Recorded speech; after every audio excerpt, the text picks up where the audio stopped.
اللہ کے دین پر احسان کیا ہے اور اپنے رب کو راضی کیا ہے۔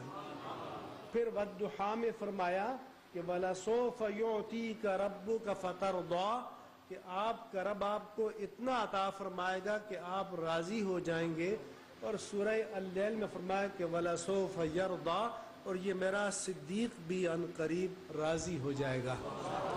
تو اللہ جل شانہ عز و جل نے اپنے پیارے حبیب کریم صلی اللہ علیہ وسلم کے صدیق کو یہ مرتبہ اور مقام قرآن مجید میں عطا فرمایا۔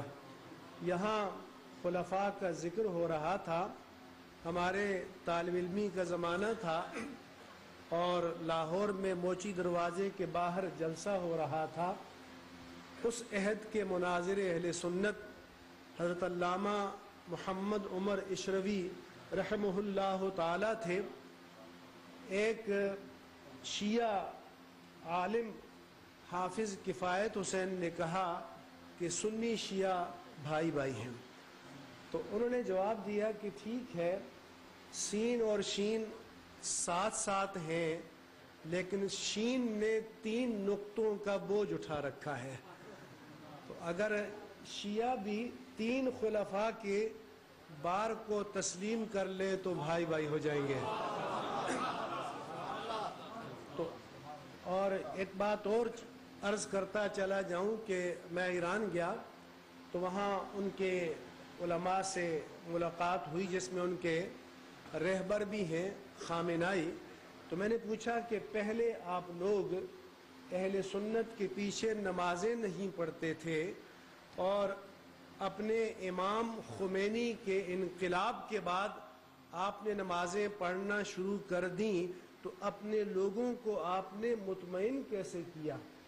تو انہوں نے جواب دیا کہ یہ کہہ کر مطمئن کیا کہ حضرت علی رضی اللہ تعالی عنہ نے خلفائے ثلاثہ کے پیچھے نمازیں پڑھیں، اور پورے سنی اور شیعہ لٹریچر میں ایک بھی شہادت نہیں کہ آپ نے کسی نماز کو دہرایا ہو۔ تو انہوں نے بھی اقرار کیا کہ حضرت علی رضی اللہ تعالی عنہ نے ان خلفاء کی خلافت کو تسلیم کیا، اور اسی لیے حضرت علی کا ارشاد ہے، جب آپ سے پوچھا گیا کہ خلافت صدیق کے بارے میں آپ کا کیا خیال ہے، تو انہوں نے فرمایا کہ جس شخص کو اللہ کے رسول نے ہمارے دین کا امام بنا دیا ہو، اسے ہم اپنی دنیا کا امام کیوں نہ تسلیم کریں۔ تو حضرت صدیق اکبر رضی اللہ تعالی عنہ مسلمہ طور پر اور اجماعی طور پر اس امت کے مقتدا اور اس امت کے امام تھے۔ اللہ کے پیارے حبیب پر جب قرآن نازل ہوا کرتا تھا تو آپ قرآن مجید کی آیات کو یاد کرنے کے شوق میں جلدی جلدی ان کلمات کو دہراتے جو جبریل امین آپ پر القاء کرتے۔ میرے رب کریم نے فرمایا کہ لا تحرک بہ لسانک لتعجل بہ، اے پیارے حبیب میری امانت وحی کو یاد کرنے کے شوق میں اپنی زبان مبارک کو جلد حرکت نہ دیا کیجیے۔ ان علینا جمعہ وقرآنہ، اس قرآن کو آپ کے سینے میں جمع کرنا، محفوظ کرنا اور آپ کی زبان پر جاری کرنا، یہ آپ کا نہیں ہمارا کام ہے۔ فَإِذَا قَرَأْنَاهُ فَاتَّبِعْ قُرْآنَهُ، جب ہم پڑھ لیں یعنی ہمارا بھیجا ہوا فرشتہ پڑھ لے تو آپ اطمینان کے ساتھ پڑھ لیا کیجئے۔ ثُمَّ إِنَّ عَلَيْنَا بَيَانَهُ، پھر اللہ نے فرمایا کہ پھر جس طرح سے اس قرآن مجید کے کلمات ہماری طرف سے آئے، اس کے معنی بھی ہماری طرف سے آئیں گے۔ اور اسی لیے امت کا اجماع ہے کہ قرآن صرف الفاظ کا نام نہیں، قرآن صرف کلمات کا نام نہیں، قرآن الفاظ اور معنی دونوں کے مجموعے کا نام ہے، اور دونوں کو ملا کر قرآن بنتا ہے۔ تو قرآن کے کلمات جہاں سے آئے قرآن کے معنی بھی اسی ذات سے آئے۔ ایک مرتبہ لاہور میں پاکستان ایڈمنسٹریٹو اسٹاف کالج میں گریڈ 20 کے آفیسر ترقی پاتے ہیں، ایلیویٹ ہوتے ہیں، ان کی ٹریننگ ہوتی ہے، تو ایک صاحب نے وہاں پر لیکچر اور ڈسکشن ہوتا ہے، تو کہا کہ مفتی صاحب حدیث کی بات تو یہ ہے کہ ایک نے دوسرے سے کہی، دوسرے نے تیسرے سے، تیسرے نے چوتھے کو، کرتے کرتے 10ویں تک بات پہنچی تو بات کچھ سے کچھ ہو گئی۔ ہمارے پاس ایک ہی اتھینٹک چیز قرآن ہے، تو کیوں نہ ہم قرآن پر جمع ہو جائیں، یعنی حدیث کو چھوڑ دیں۔ تو میں نے کہا جی آپ کی بات میں بڑی اپیل ہے، بڑی لاجک ہے، بڑی دلیل ہے اور ذہن کو بڑی اپیل کرتی ہے، لیکن میں آپ سے پوچھتا ہوں کہ یہ بتائیے کہ آپ کو یہ کیسے معلوم ہوا کہ یہ قرآن اللہ کا کلام ہے؟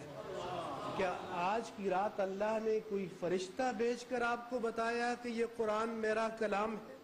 کہ آپ صبح اٹھے تھے تو آپ کے سرانے اللہ کا کوئی اسکرپچر یا نوشتہ لکھا ہوا تھا کہ یہ قرآن میرا کلام ہے؟ تو پھر وہ خاموش ہو گیا۔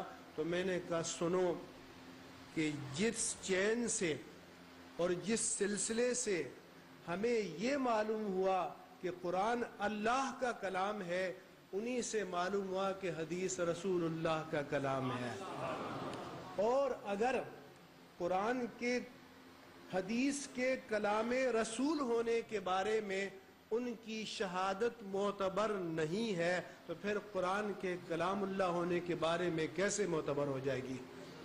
تو اصل جو صحابہ کرام کا مقام ہے کہ وہ قرآن کی حقانیت کی شہادت ہے، وہ اسلام کی حقانیت کی شہادت ہے، وہ رسالت کی حقانیت کی شہادت ہے۔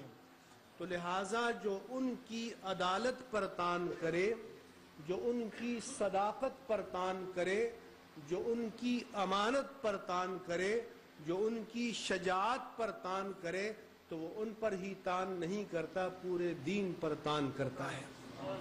اور صحابہ کرام کو اللہ تبارک و تعالی نے قرآن مجید میں اپنی رضا کی سند عطا فرمائی کہ لقد رضی اللہ عن المؤمنین، کہ اللہ راضی ہو گیا۔ یہ پاسٹ ٹینس ہے، یہ ماضی کا صیغہ ہے۔ پھر اہل بدر کے بارے میں فرمایا کہ اعملوا ما شئتم قد غفرت لکم، تم جو چاہو کرو، میں نے پہلے ہی آلریڈی تمہاری بخشش کا فیصلہ کر دیا ہے۔ تو اب جن کے سے اللہ راضی ہو گیا، جن کی بخشش کا اللہ نے فیصلہ کر دیا، تو اگر کوئی ان میں سے کسی پر بھی تان کرے گا تو وہ قرآن کی حقانیت پر تان کرے گا۔ ان میں سے کسی کے بھی منصب کے بارے میں کوئی کلمہ کہے گا تو وہ قرآن کی صداقت کو رد کرے گا، اور جو قرآن کی صداقت کو رد کرے وہ مسلمان نہیں رہ سکتا۔ حضرت صدیق اکبر رضی اللہ تعالی عنہ کے حوالے سے میں چند باتیں اصولی عرض کرنا چاہتا ہوں کہ ایک تو یہ ہے کہ آج کل لوگ کہتے ہیں کہ یہ ملاؤں نے کوئی ٹھیکہ لے رکھا ہے کہ فلاں کافر ہے، فلاں کافر نہیں ہے، کون کافر ہے، کون مسلمان ہے۔ انہوں نے کوئی دکان سجا رکھی ہے، یہ سرٹیفکیٹ تقسیم کرتے ہیں، ان کے پاس یہ اتھارٹی کہاں سے آئی؟ میں کہتا ہوں کہ یہ کہنا کہ فلاں کافر ہے، فلاں کافر نہیں ہے، یہ خوشی کی بات نہیں ہے۔ یہ کوئی بھی شخص خوشی سے نہیں کرتا، اور کوئی بھی عالم خوشی سے نہیں کرتا، یہ دین کی ضرورت کے تحت کرتا ہے۔ کیوں کرتا ہے؟ کہ آج صدیق اکبر موجود نہیں ہے۔ جب صدیق اکبر تھے اور جب خلیفہ صادق تھے تو یہ فتویٰ انہوں نے اپنے ذمے لیا تھا۔ پھر اسٹیٹ کی ڈیوٹی تھی، پھر ریاست کی ڈیوٹی تھی، پھر خلافت کی ڈیوٹی تھی، پھر امارت کی ڈیوٹی تھی، پھر سربراہ مملکت کی ڈیوٹی تھی کہ وہ کافر کو کافر کہے۔ چنانچہ صدیق اکبر کے عہد میں جو پہلے 2 تکفیری فتنے پیدا ہوئے، ایک انکار زکوٰۃ کا اور ایک انکار ختم نبوت کا، تو جناب صدیق اکبر نے ان کو مرتد ڈکلیئر کیا اور فرمایا کہ میں ان کے خلاف جہاد کروں گا تا وقتے کہ وہ زکوٰۃ دینے پر تیار نہ ہو جائیں جو اللہ کے رسول کے زمانے میں دیتے تھے۔ تو چنانچہ منکرین زکوٰۃ کے خلاف بھی جہاد کیا، منکرین ختم نبوت کے خلاف بھی جہاد کیا، اور یہ بتایا کہ یہ اسلامی ریاست کی ذمہ داری ہے کہ کفر کو کفر کہے۔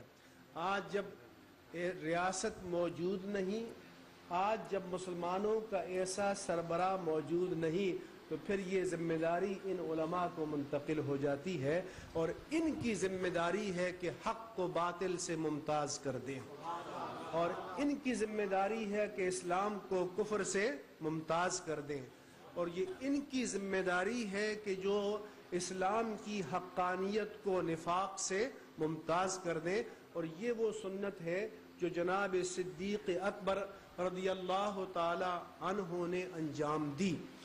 اور پھر میں کہتا ہوں کہ جب وہ خلیفہ بنے تو 5 جملوں پر مشتمل ان کا خلافت کا منشور ہے۔ پہلا خلافت کا خطبہ ہے اور پہلا سرمن ہے خلافت کا، جو آپ نے خلیفہ بننے کے بعد ارشاد فرمایا۔ اور میں کہتا ہوں کہ تب سے لے کر آج تک، اور آج بھی اس زمین پر 57 مسلم ممالک موجود ہیں، اگر ان سب کے سب دساتیر کو پھاڑ دیا جائے اور صدیق اکبر کے خطبہ خلافت کو اسلامی ریاست کا منشور بنا دیا جائے تو سارے مسئلے حل ہو جائیں گے۔ آپ نے فرمایا کہ ایھا الناس انی قد ولیت علیکم ولست بخیرکم، اے لوگو مجھے تم پر والی اور حاکم بنا دیا گیا ہے، اور میں یہ دعویٰ نہیں کرتا کہ میں تم سب سے افضل ہوں۔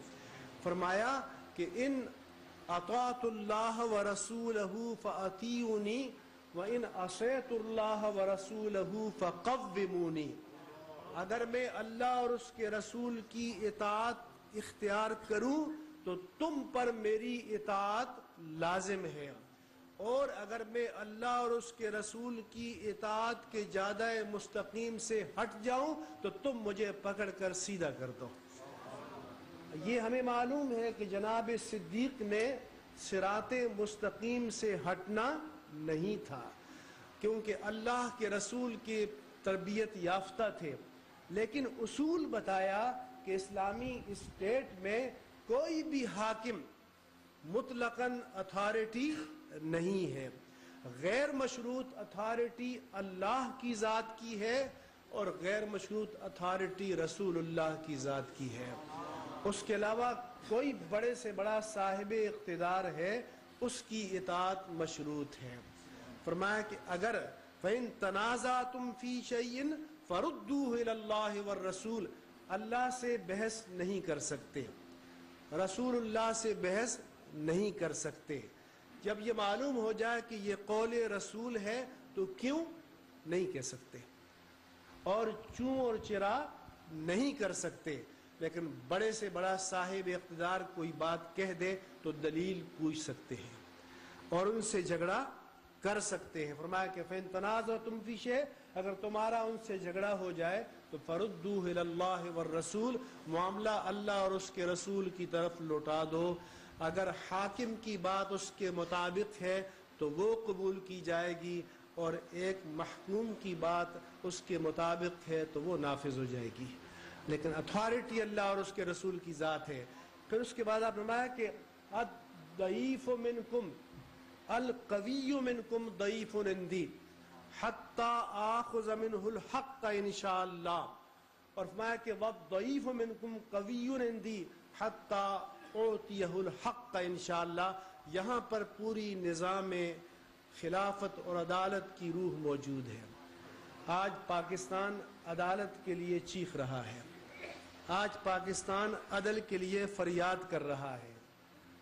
تو جناب صدیق نے فرمایا کہ تم میں سے جو طاقتور ہے، جو جتھے والا ہے، جو دادا گیر ہے، جو رسہ گیر ہے، جو اسلحہ اٹھائے ہوئے ہے، جو طاقت کا مظہر بن رہا ہے، فرمایا کہ میری نگاہ میں وہ کمزور ہے تا وقتے کہ اس ظالم سے مظلوم کا حق چھین نہ لوں، اور تم میں سے جو کمزور ہے جس کا حق چھین لیا گیا ہے وہ نگاہ صدیق میں طاقتور ہے تا وقتے کہ ظالم سے اس کا حق چھین کر اس کو لوٹا نہ دو۔ میں کہتا ہوں کہ اگر یہ عدالت ہے تو ریاست کا جواز ہے، اگر یہ معیار عدالت نہیں تو حکومت کا کوئی جواز نہیں ہے۔ ایسے ہر حاکم کی حکومت کو رد کر دینا چاہیے اور ٹھکرا دینا چاہیے جو معیار عدالت صدیق پر قائم نہ رہ سکے۔ پھر آپ نے فرمایا کہ لا تشیع الفاحشۃ فی قوم الا عمهم اللہ بالبلاء، جب کسی قوم میں بے حیائی فروغ پائے گی اس پر بلائیں نازل ہوں گی، اس پر آفتیں نازل ہوں گی، اس پر آزمائشیں نازل ہوں گی، اور آج امت مسلمہ اسی حالت سے دوچار ہے۔ فرمایا کہ لا یدعو قوم الجہاد فی سبیل اللہ الا ضربہم اللہ بالذل، جب مسلمان جہاد کا پرچم چھوڑ دے گا اس پر ذلت مسلط کر دی جائے گی۔ ابھی حدیثیں بیان کی جا رہی تھیں کہ صحابہ ستارے ہیں، جب صحابہ واقعی ستارے تھے تو اسلام کا مقدر آفتاب و مہتاب سے بھی بلند تھا، لیکن آج آپ کے ستارے کون ہیں؟ آج ہمارے نوجوانوں کے ستارے کون ہیں؟ کوئی سٹار ہے، کوئی سپر سٹار ہے، گانے والا، ڈانس کرنے والا، رقص کرنے والا، کھیلنے والا، کھلنڈرا، یہ اس قوم کے نوجوانوں کا سٹار ہے۔ تو جب قوم اللہ کے حبیب کے دیے ہوئے سٹارز کو چھوڑ دے گی اور ناچنے اور گانے والوں کو اپنے مقدر کا سٹار بنائے گی تو پھر تباہی اس کا مقدر ہو جائے گی۔ اگر اس قوم نے پستی سے نکلنا ہے تو ان سٹار کو روند کر ان سٹار سے اپنا رشتہ جوڑنا پڑے گا، ان سٹارز کی محبت کو اپنے دلوں میں بسانا اور سجانا پڑے گا، پھر قوم کو عظمتیں ملیں گی اور قوم کو رفتیں ملیں گی۔ تو پھر آپ نے فرمایا کہ ان اطعت اللہ ورسولہ فاطیعونی وان عصیت اللہ ورسولہ فلا طاعۃ لی علیکم، یہ جناب صدیق اکبر نے خلافت کا منشور دیا جو آج بھی دنیا روئے زمین کی تمام حکومتوں کے منشور سے زیادہ جامع، زیادہ افضل، زیادہ اعلیٰ، زیادہ مختصر ہے۔ کاش کہ امت اس کو اپنا لے، کاش کہ امت جناب صدیق سے حقیقی معنی میں رشتہ جوڑ لے، لیکن آج نعروں کی حد تک تو ہم ہیں، لیکن حقیقت میں ہمارا رشتہ صدیقیت کے ساتھ، فاروقیت کے ساتھ، اور جناب عثمان کے ساتھ، اور جناب حیدر کرار کے ساتھ نہیں ہے۔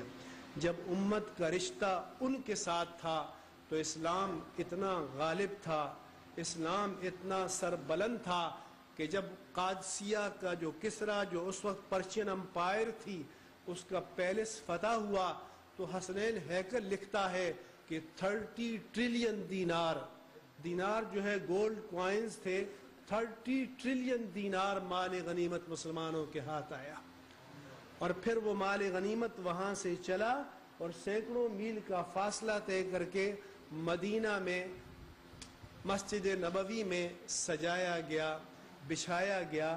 جناب فاروق اعظم خلیفہ وقت تھے، آپ ان پر ہاتھ پھیرتے تھے اور آپ کی آنکھوں سے آنسو جاری تھے۔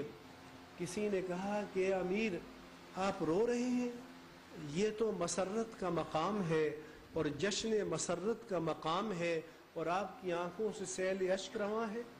جناب فاروق نے فرمایا کہ یہ آنسو حزن و ملال کے نہیں، یہ آنسو تعصف کے نہیں، یہ آنسو رنج و علم کے نہیں، یہ آنسو بارگاہ الہی میں تشکر کے ہیں۔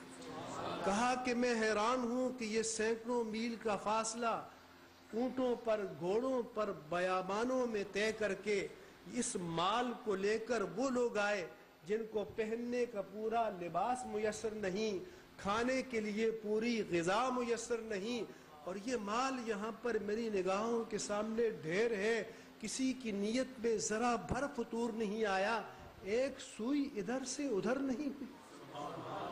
حضرت علی مرتضیٰ نے فرمایا کہ اے امیر، سپاہ اس لیے دیانتدار ہیں کہ امیر دیانتدار ہے۔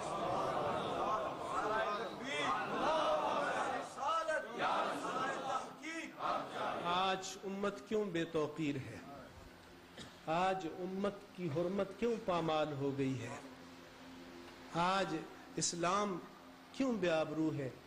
اس لیے کہ آج امت کے اقتدار کی امانت امینوں کے پاس نہیں ہے، ظالموں کے پاس ہے، خائنوں کے پاس ہے، جابروں کے پاس ہے، اور اس لیے اسلام بھی کی آبرو بھی پامال ہو رہی ہے اور علماء مصطفیٰ کی آبرو بھی پامال ہو رہی ہے۔ امانت کی حفاظت کے لیے آخری دو باتیں کہوں گا جو قرآن نے ہمیں بتائی ہیں، کہ ایک تو حضرت موسیٰ علیہ السلام جا رہے ہیں اور ایک پانی کی گھاٹ پر جاتے ہیں اور دو بچیاں عفت اور حیا سے ان کی وجود بھرا ہوا ہے، الگ بیٹھی ہیں، لچے لفنگے بدماش پانی بھر رہے ہیں۔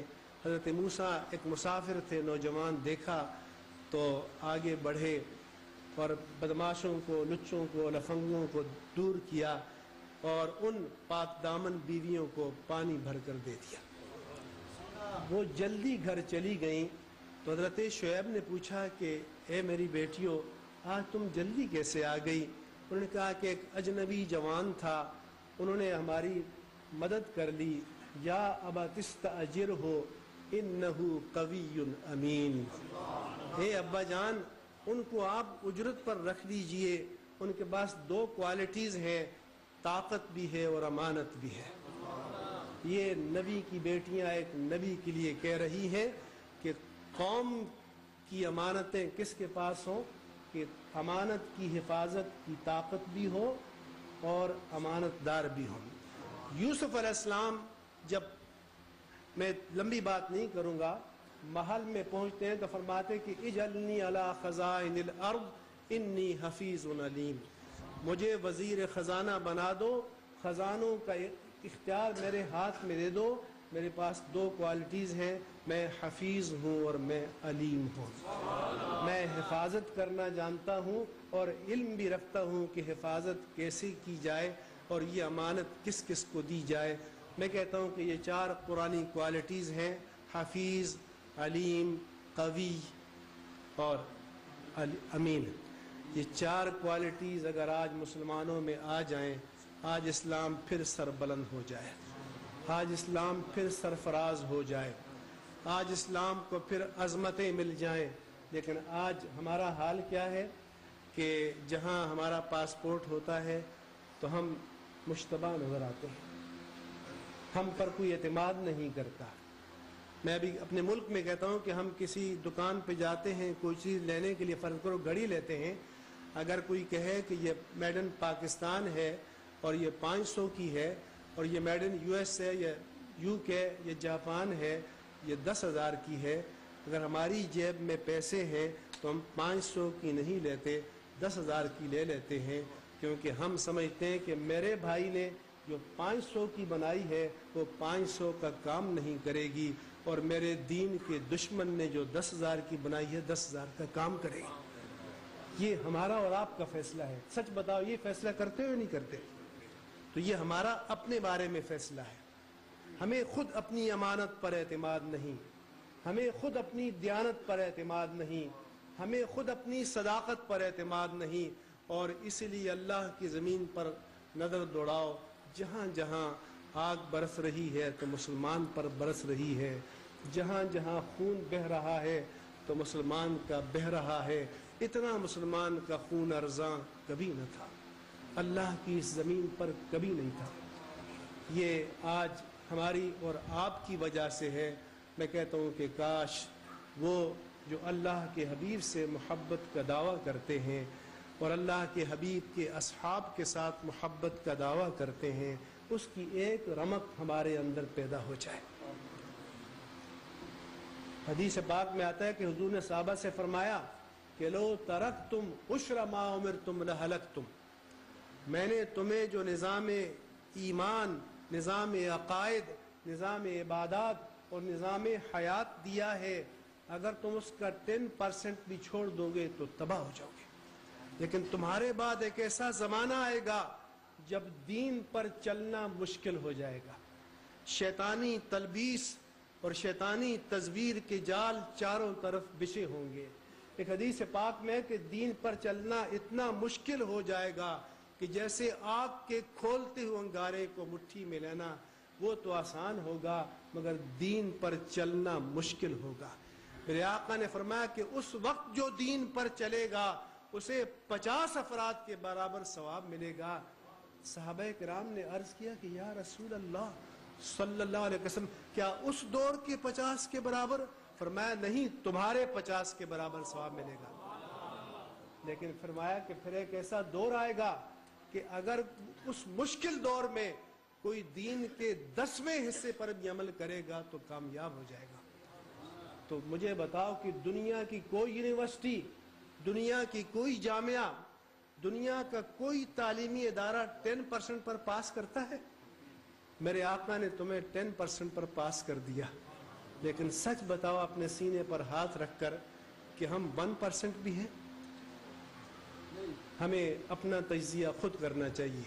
حضور نے فرمایا کہ طوبیٰ لمن رآنی و آمن بی، جو مجھے دیکھ کر مجھ پر ایمان لایا اس کے لیے ایک بشارت ہو، وطوبیٰ 7 مرات لمن لم یرنی و آمن بی، جو بن دیکھے مجھ پر ایمان لایا اس کے لیے 7 بشارتیں ہوں۔